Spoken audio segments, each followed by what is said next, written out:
Like Mark said, I've been doing flat work, if you will. Don't shame me. I've been doing some flat work for about the last 40 years. I picked up on doing it in high school, and my dad used to teach me a lot of things along those lines. And then about 6-7 years ago, I walked into a rockwood store to pick something up, and next thing you know, I'm walking out with a lathe. So then I started coming to some of the clubs. I started coming to the pen club that Mark was doing, and then I started coming to this club about 5 years ago-ish, something in that range. So I've only been turning for a few years now. We're getting there. We're getting there. There you go. So I've been doing a lot of pens and other things like utility handles, salt shakers, pepper mills. I've been doing a lot of those kinds of things, a lot of spindle work, and I wanted to decorate some of that stuff. So I started looking around and learning about what a Celtic knot is and how to incorporate that into my turning. So next slide. So if you look at Wikipedia, that's really the definition of a Celtic knot. It's just it's a decoration, post-Roman era art. It's associated a lot with Irish things, Ireland, other things like that. There's different types of Celtic knots. Those are some examples right there. I have more examples of pens and other things up here that you can come up and look at later, and I can even pass these around if you want. So when I started looking at the Celtic knots, obviously I did, like you do with a lot of things, you Google search it, you look at YouTube videos, and there are a lot of videos out there. A lot of people are doing these kinds of things, not only mostly in pens, but in other things as well. But they go through them so quick, and some of it needs to be because it's YouTube, right? But they don't tell you why they're doing it. They tell you how to slice it, take a blank, slice it, put a contrasting material, aluminum or plastic in there, and you do it on 4 sides or 8 sides or whatever. But nobody tells you why you do it this way, or why the angle is the way it is. So I started looking at that and realizing that that's why I was screwing up. is I didn't understand why I'm doing this. I'm just watching the videos and trying to do this. So I dug into this a lot more, and that's what this demo is about, and is basically we're going to go over the why. What happens when you do it this way versus what happens when you do it another way. And we'll see what happens. That last comment on this slide is simply, it gets frustrating at times, just like any of our other turnings when you're trying to do something. It gets frustrating, and sometimes these knots just don't come out straight, they come out short, long, whatever. Sometimes it's just as easy to go to a reputable blank dealer if you're doing a pen or a handle and buy the Celtic knot blank and then just turn it yourself. But anyway, that was that note. Next slide. So here are the main steps. There's going to be 2 slides because there's 13 steps here. And you can mix and match if you want. But basically you have to start out with a square blank. I'm just going to do pen stuff here tonight, but you can do, this could be bigger. This happens to be about 7. Which way you want to do it? I'll leave the slide up, okay? Well, yeah, why don't you leave the slide up, and let me just talk through these. The blank could be 1.5 inches, 2.5 inches, 2 inches, or whatever, however you want to start with, but it has to be square. Keep that in mind, square blank. And then you want to mark the sides so that when you cut the slots for the contrasting material that's in the knot, you want to cut them in sequence. Okay, so that's what you do. That's step 2. Then you got to decide, well, what are you going to put in the slots? What's going to be the contrasting material? You can do solid walnut if you want with maple or anything. You can do all kinds of things. You can do, this is laminated veneer, so you got 3 different colors in here. Okay, black in the middle and some red. You can use some guitar pick plastic material, and you can make any combination of colors you like. That's on. Okay. So let's try this some more. You decide on the contrasting material you want, okay? And then what you need to do is decide on the size of the knot, and I'll show you some examples of how you can get larger knots versus smaller knots, etc. Okay? You need to cut the slots, you need to glue the inserts in there, okay? And after you do that on, let's say, side 1, because you're numbering the sides 1 through 4, you do that on side 1, you glue it in, then you clean it up and you turn it to side 2 and you do it again, and you keep doing that on all 4 sides until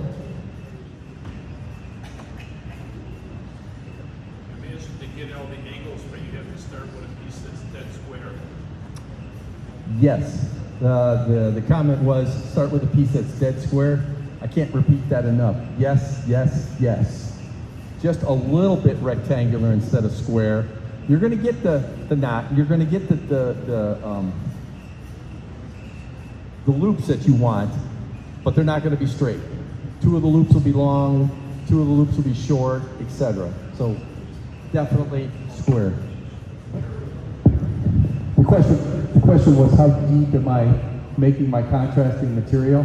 I've seen some people, and I tried it, going all the way through and using 2 pieces and then gluing it together. I don't have a lot of luck doing it that way. The first 2 cuts, first 2 sides seem to be okay, and then by the time I get to the 3rd or 4th, they're off and they're not meeting up in the middle. That's my experience. So what I try to do is, whether I'm doing it on a bandsaw, which you can do the cut on a bandsaw, you can do the cut on a table saw, and I've done them both, and I've got some pictures here. I'll show you the difference between the 2. But I always go to, I want to say a 64th or a 32nd from going all the way through, so that I still have a lot of material left. And here's an example of one where I've got a slot, and you can see there's just a little bit of material, and it's even enough to where I can move it. So it's just a sliver. But that works out really nice because I can put the contrasting material in there, squeeze it just a little bit and let it glue up, and it's dead center where I want it to be. If I split it apart, again, I don't have a lot of good luck doing it that way. This? Yeah. Sure. Just don't break it on me. Yeah, break it, doesn't matter. Okay, so as the slide show, you repeat this on all 4 sides, and then you eventually get to something that looks like what's on the screen right there. Okay, it looks like it's a Z shape or an N shape, and the reason it doesn't look like an X is because you put all 4 pieces in there. The reason it doesn't look like an X is because, as I mentioned, I don't go all the way through on the one side when I cut it, and hence it's kind of, you can't see it. So it looks just like a Z. The rest of the sides are completely cut through. And then all you do is, if you're doing a handle or you're doing a pen, after you get the blank that looks like this, drill it and drill it straight. Another thing that nobody tells you on the YouTube videos, they just show you, okay, drill a hole, and you started with a dead square. It better be drilled dead center, as close as you can get, because otherwise, depending on the size of the knot, you're going to see it, because the loops will be different sizes, because you didn't drill it down the center. And I've got some examples of what it looks like, because guess what? I've done that before, so I've always run into that. So then you just turn the blank as you would any other project. I've got a lot of pens up here. You can come by and take a look at them if you want later. And I've got, you can see, I've done some handles and things like that. And then you turn it as you always would any other spindle, okay? And sand it, finish it, and you're done. So, okay, we've gone through step 13, and we're done. We're out of here. No, go to the next slide. So I just try to quickly, I don't want to be too late, but try to break down each of those steps and tell you why you do it a certain way so that you don't get frustrated. So next slide. All right. As I mentioned, you start with a blank. Okay, it can be any size you want, but it has to be square. And then you have a choice here, kind of number the sides 1 through 4. Okay, you can show it as it shows there. I have 1 and 2 and 3 and 4 on opposite sides, and then the next one, they all go in clockwise, 1, 2, 3, 4. But what's the difference here? okay? What's going to end up, a little hard to see with the pictures, but if you look close enough, you can see them. You want to see them in real life, come up and see the pens later. The loops are a little bit different. When you number them 1 through 4 in like a clockwise or counterclockwise pattern, the loops look a little more like infinity. Okay, they overlap each other, but they kind of look almost like an infinity loops to them. If you go opposite sides, 1 and 2 and 3 and 4, it looks like you're creating 4 loops, and you end up with something that looks like 2 loops are on the inside and the other 2 are on the outside. So you can see there's an actual difference when you look close enough. And it doesn't matter which way you do it. That's totally up to you. I just wanted you to know that when you number them, it's going to make a difference in the end product, but it's up to you how you want to do it. So you just got to play with it a little bit and figure out which way you like to do it. I know what my favorite was. I started doing it like the green one, where they were on opposite sides, and now my favorite loops look better. I think they look better when I just number them counterclockwise, and things be fine. Next slide, please. Okay, so then you can try.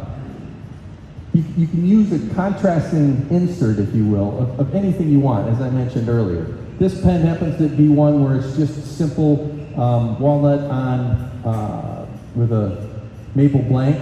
Next one. You can do things like the laminate. I showed you some pictures of that.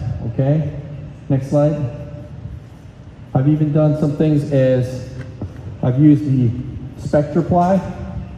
Anybody ever use that for doing bottle stoppers or anything like that? Spectraply.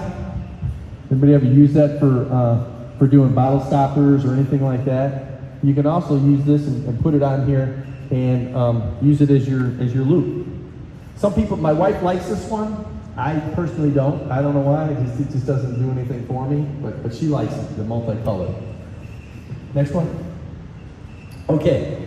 Then the difference is cutting the slot. You have to take this blank, build a jig for it. I'll show you some of the jigs that I've done, just as examples. And you're cutting the slot for it, and you're putting the insert in there. You can cut the slot at 30 degrees, 60 degrees, 45 degrees, whatever you want. And what's going to happen is, depending on the angle, you're going to change the size of the knot. You're going to stretch it or make it real small. You can see on this example, this was cut at 45 degrees. So the knot is in there, but it's really tight. It's really compact. It doesn't look all that great. Plus, this one happened to be a knot that had the slot and the contrasting material, and it's just a solid material, cut on the table saw, so it's a 1/8 inch curve. So it's a pretty good sized curve to begin with. And then I smashed it together by doing it only at 45 degrees. So it kind of really makes it crunchy. Next slide. This was one of my favorite angles. I like to do 60 for some reason. 60 seems to be a favorite of mine. It seems to come out nicer. It makes it crisp. It makes it clean. Makes it, I don't know, it feels better at a 60-degree angle. Go to the next slide. Now this one's at a 70, so now I'm pushing it. I'm up 70, 75 degrees on this one. And this one also happens to be one that was done on the bandsaw, so you can see the curve is a lot smaller because the bandsaw blade is skinnier. So the loop is just thinner. And it's at 70 degrees, so it kind of stretches across. It's a little bit elongated across the whole pen. But again, just so that you know, angle makes a difference, and now you can see why. It just changes that. All right. So now we're moving on to step 5 of those 13 steps we talked about. Cutting the contrasting inserts, okay? And you can cut, let me see if I can get 2 examples here. The contrasting material can be longer than the blank is, and it can stick out like the example there shows, all right? It's no big deal if it sticks out, but what happens is you have to take and now clean that up before you turn to the next side because now it's in the way, all right? And I'll show you some, so it's just a little extra work. So I've done, I said, well, that's a lot of extra work. I'm gonna cut my inserts so that they fit between the 2 sides and I never have to clean it up. Well, this is an example where I've done it that way. And it leaves a little bit of slots on the outside of the blank, which is not that big a deal unless you're doing it on a pen or something that is really, has a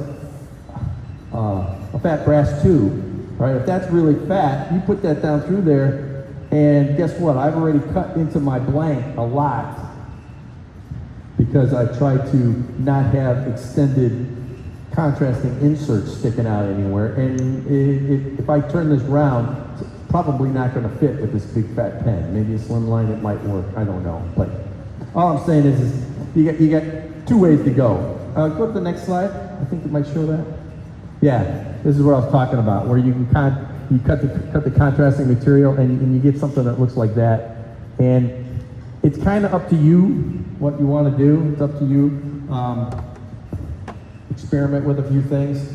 I will tell you, I typically do it like this, where I just extend them longer because I want to use my entire blank, whether it be for a handle or whether it be for a pen or whether it be for a bottle stopper or whatever. I'm going to use the whole thing. The downside is how do you clean that up? Well, there's many ways to do that, right? I typically will run it on the bandsaw, cut it close, and then sand it.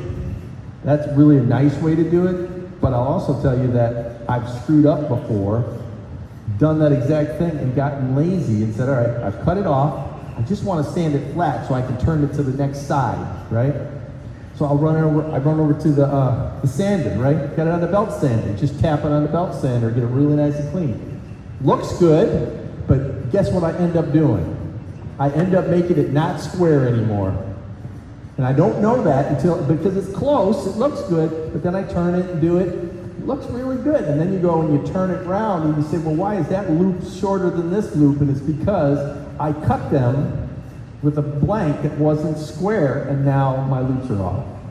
So if you're doing it this way, you're cutting it flush, do it flush, but don't change the size of the blank that you started with originally. Anyway, just some good things to keep in mind. Next one.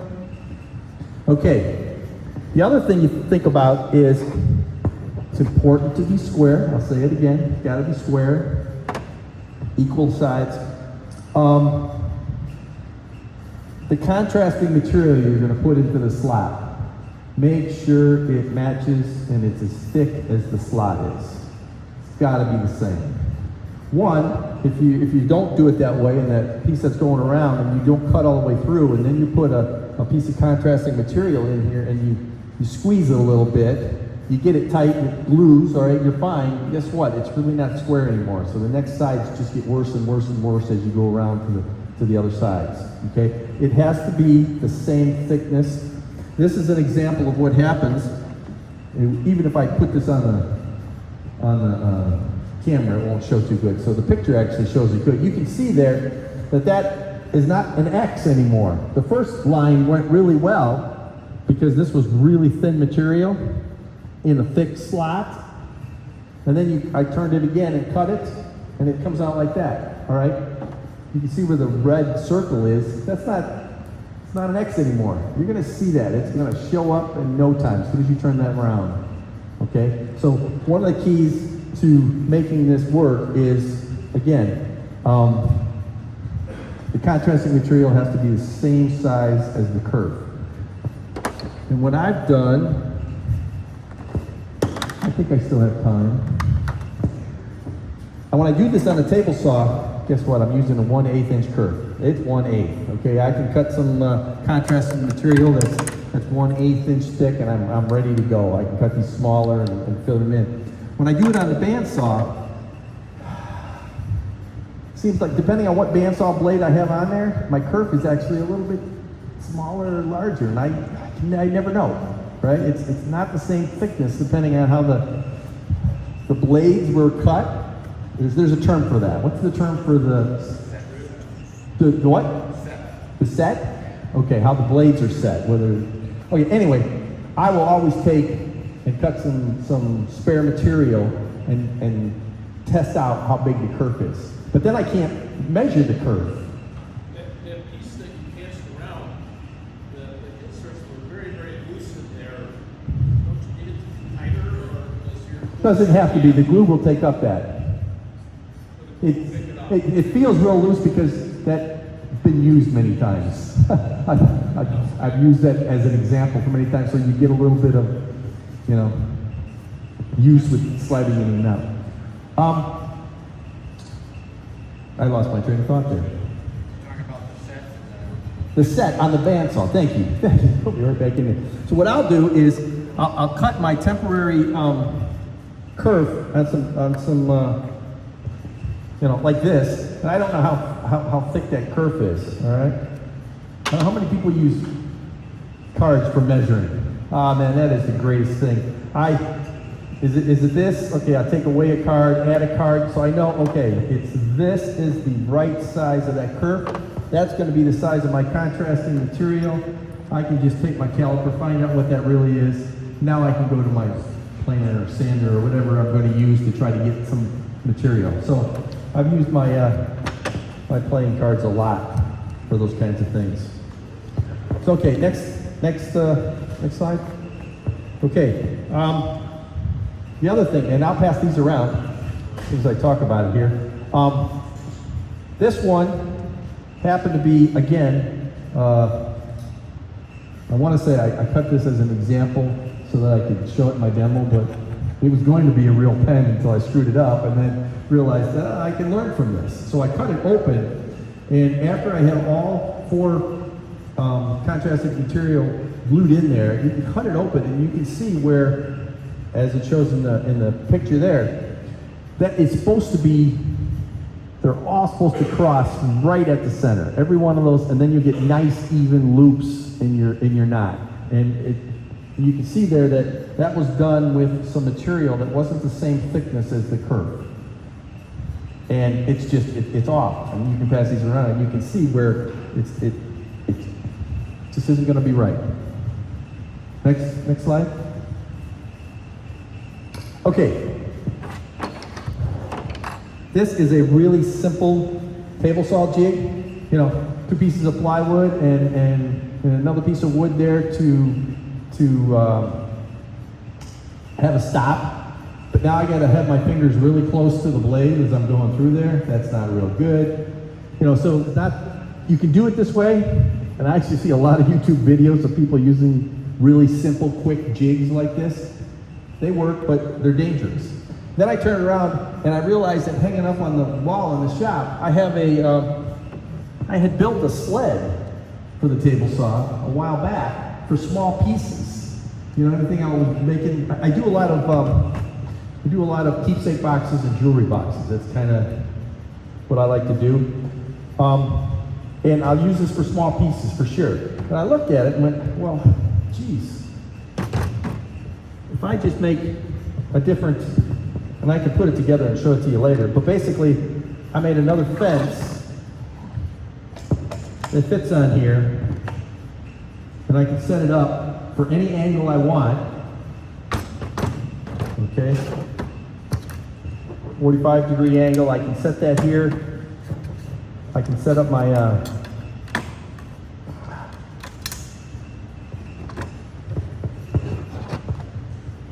set up my jig however I want to do it, okay? I can change my stop, I can move my stop, and what you want to do is set this up for the angle you want and where you want that cut to be in your blank, whether it be in the middle, be at one of the ends, however you want to do it, okay? You can set that stop up, and the key is once it's set up, you're done. Don't change it, don't touch it, don't move it, because all 4 sides have to be cut exactly at that angle and exactly at that position in order to get the loops to cross right in the middle, especially when you turn it, okay? So then I thought, well, do something similar on the bandsaw. So it's a similar jig, okay? Stops. And all I have to do is, I even mark this, so I can set it up for 60 degrees. So this is the slot that rides in the miter. That's the slot where the blade will go. I can adjust the stop anywhere I want it. The stop can be in the bottom, the stop can be at the top, wherever you want it to be, and then I just have another clamp to hold it down. So again, keep my fingers away from the blade. Right here.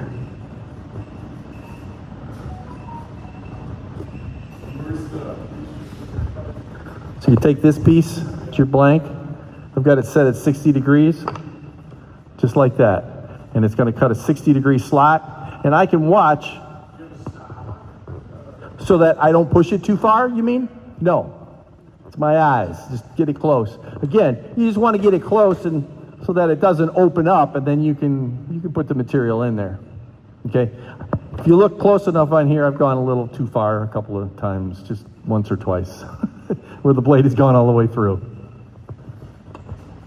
Again, if you can't see this and you want to come look at it, feel free to come up later. I'm going to be here with it. Is that okay? All right. Go to the next slide. I'm sorry. I'm talking about these. These were some pictures of the jigs I was talking about, and I've just described to you. Next one. Yeah, there's the. It's set up on the bandsaw. You can kind of get an idea of where the blade is there. It's a laminated piece of something, you know, a couple pieces of laminated veneer to make your contrasting material. Maybe you want to see that much more, and you don't want it to be as skinny as the bandsaw cut. You want that 1/8 inch thick. It depends on what you're doing, but that just gives you an example of the differences. Next slide. Okay, the other thing I learned from, where is he at? I think he left. From Mr. Dryer, he's busy, is I've tried to clamp these, just put the thing in, put the contrasting material in and just clamp it with a small clamp, a spring clamp or whatever, and that works. But let me tell you, I learned from Mark that if you're doing any kind of segmenting of pens or blanks or anything like that, get yourself or make yourself a gluing jig. It's a press, a jig. Again, you can come up and take a look at it. And basically, you put the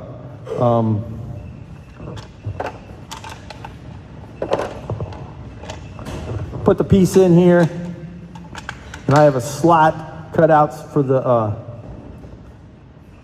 contrasting material that's sticking out. Okay, that's going to be in the way, and I just glue it, clamp it down. Depending on what glue I'm using, I can wait either 15 minutes or I can wait overnight. I've done some where I've tried to put in brass, layered some thin brass on the side of some wood, and then put it in here to see, so you can see the brass. And I think I've showed some of you here. It's hell to get glue to stick to brass. You heat that up when you're drilling it, it just comes apart, it blows apart. So finally I got it, I was using, what is it called? System 3,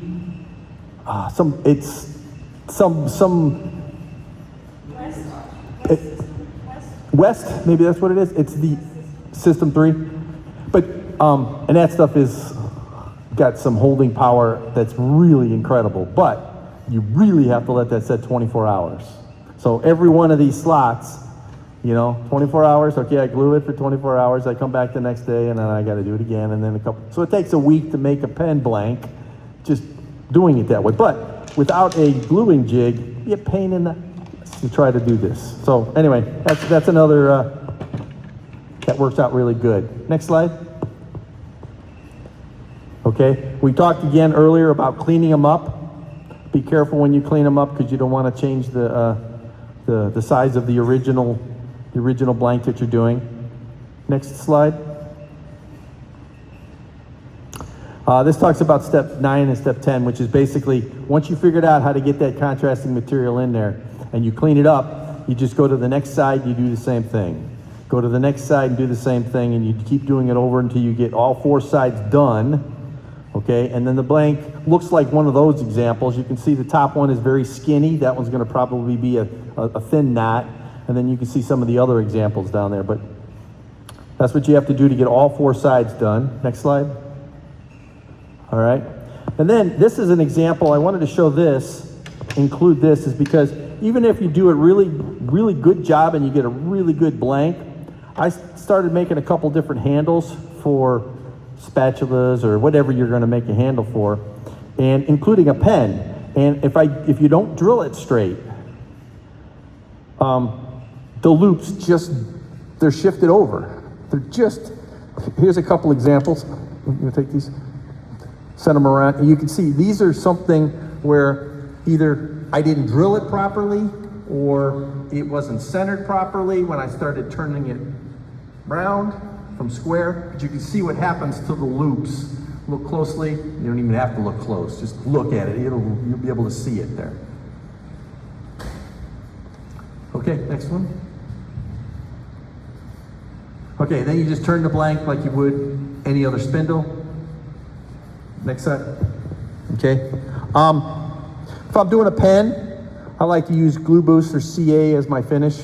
Works out really nice. I know some people who do pens like to use that. If I'm doing something else, Christmas ornaments, or if I'm doing a handle, I like to use lacquer, spray lacquer. Works out great. This is just a picture of spray lacquer. It happens to be Glue Boost, but I like using the spray lacquer. Next slide. And this is just kind of showing you that you can use a Celtic Knot on a lot of other things other than just pens. My example is pens, but all the concepts we just talked about, exactly the same. I've even tried to, go to the next slide. Maybe I've got it here.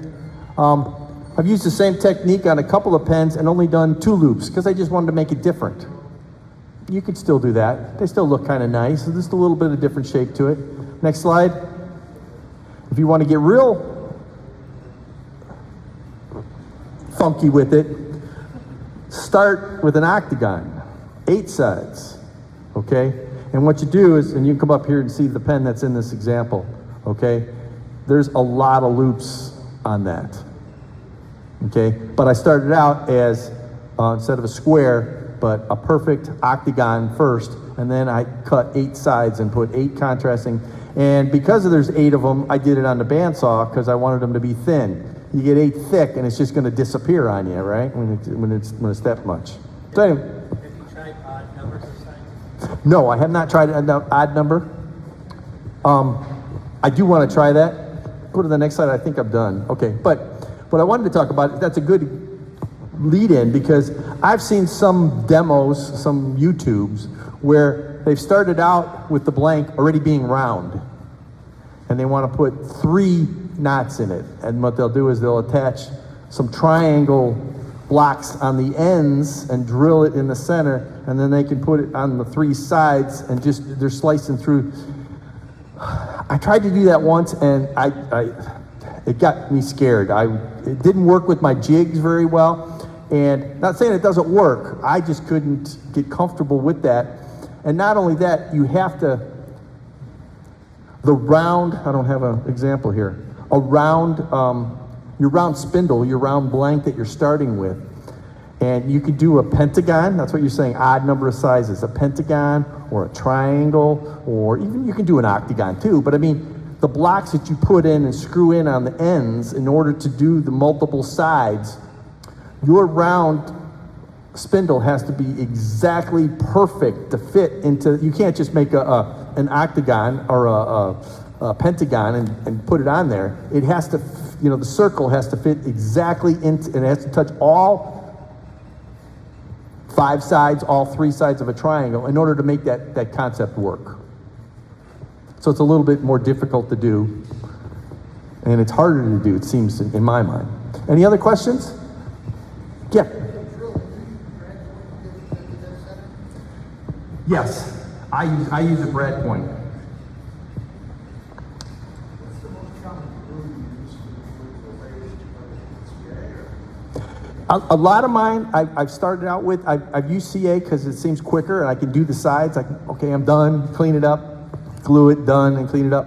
And if I use the right amount of CA and, use a medium CA and it works just fine. I have not had any issues. None of them have blown up really, horrendously. But I kind of, since I do a lot of mine in wood, I just like using Type-On. I want to say it's number 1. It's not Type-On 3, but it's the original yellow Type-On. And I wait a half hour and I'm ready, and I can turn it because I'm not really being rough with it. But you give that stuff a half hour, and it's pretty set in order to do this. And then I don't turn it until the next day. I mean, all the pieces are done, but I can go to get all 4 pieces glued in here in a day, because it's only a half hour, and I'm doing other stuff in the shop or whatever, so you can get that done. I've used as I mentioned earlier, I've used two-part epoxy, some of that stuff for unique things, and then you got to wait a lot longer for the glue to dry. So makes a difference. I've got an 80 table saws, 8 by 8 inches. It's basically a diamond table saw. Blade on is only with diameter. I can get 16-inch cuts as accurate as you want. So you get nice small kerf, right? Yeah. Set your angle and go right through it. There you go. If you can make that work, as long as you can get whatever kind of jig you want to set up so that this piece, your blank, is in the same spot for all 4 sides. Perfect. Way to go. Yeah, way to go. You had a question? Thank you. You drill with the drill press, or you do one on the lathe? I've been drilling on the lathe. Have you also done like rolling pins? I've done some, a few rolling pins as gifts and put it right in the middle, and then I've done it where I put, I don't have examples. And unfortunately, I do most of my work, and I'm similar to, I don't sell the stuff.